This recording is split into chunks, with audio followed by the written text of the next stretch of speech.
تاسو به څنګه د پیپال نه الراجي ته خپل ډالر وډرا کوئ. سعودي عرب کې به تاسو پیپال نه خپل کوم الراجي بانک ته کوم ډالر چې دی هغه به تاسو څنګه ټرانسفر کوئ. اکثر که تاسو کتلی وي ځینې کسان د فیسبوک نه آنلاین ارن کوي، څوک د یوټیوب نه کوي او څوک د ټیک ټاک نه کوي.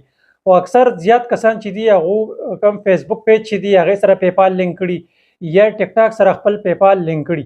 نو کله چې هغه ډالر د میاشتو د غو راشي نو غوله بیا وډرا کول نه راځي. نو نه ویډیو به تاسو ته زه ښیم چې تاسو به دغه ډالر چې کوم تاسو د میاشتې د ټیک ټاک نه یا د فیسبوک نه راشي دا به تاسو خپل کوم بانک اکاونټ چې دی هغه ته به تاسو څنګه ټرانسفر کوئ. زه به تاسو ته د الراجي طریقه ښیم د ټولو یو شان صحیح ده. زما چې کوم د ټیک ټاک یا د فیسبوک ارننګ راځي نو هغه سره ما خپل پیپال لینک کړ دی. کله چې زما پیپال ته راشي نو هغه سره ما خپل الراجي ای ټی ایم چې دی هغه لینک کړ دی. نو هغه زه ډیر په اسانه طریقې سره خپل الراجي بانک ته وډرا کولی شم. نو نه ویډیو به تاسو ته زه ښیم چې تاسو به څنګه د پیپال نه الراجي ته خپل ډالر وډرا کوئ. مکمل طریقه به درته ښیم. خو د ویډیو شروع کېدو مخکې زموږ د ویډیو ځان سره لایک کړئ او که تاسو غواړئ چې داسې انفارمیشن ویډیوګانې زموږ ته راځي نو دا پیج ځان سره لازمي فالو کړئ. زه به موبایل سکرین ته او پریکټیکل به زده کوو. ښه ملګرو، اوس موږ راغلو خپل د موبایل سکرین ته.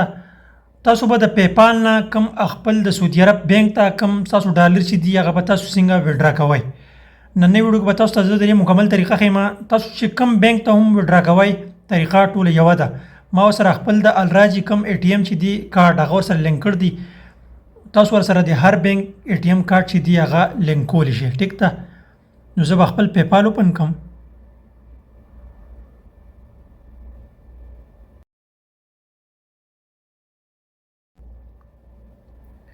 نو دا پیپال کې تاسو ما سره وګورئ 635 ډالر ما سره دي.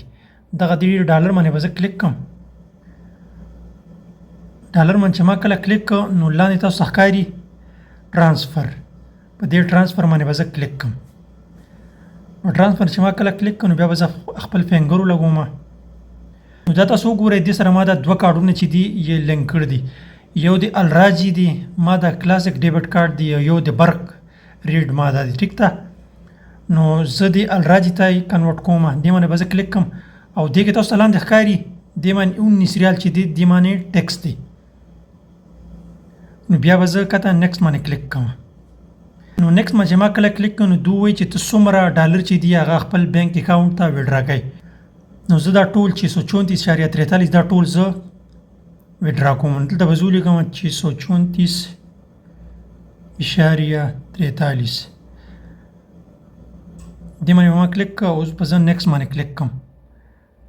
نو دا تاسو ته ښکاري نن کوم ریټ چې دی هغه به هر څه تاسو ته راکړي. ستا بیلنس چې دی هغه هم تاله راکړه او کارت چې دی هغه هم تاله راکړه او دا چې دی 2307.50 ریال چې دی دا به ستا اکاونټ ته راځي او دې باندې کم ټیکس چې دی هغه 19 ریال دی. نو اوس به زه لاندې ټرانسفر تاسو ته ښکاري په دې ټرانسفر باندې به زه کلیک کوم.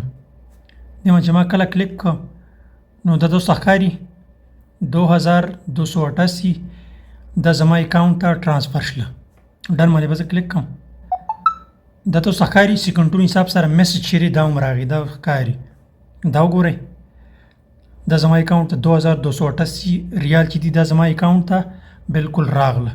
نو دغه طریقې سره تاسو د پیپال کم ډالر چې دي هغه تاسو خپل د الراجي بانک ته وډرا کولی شئ.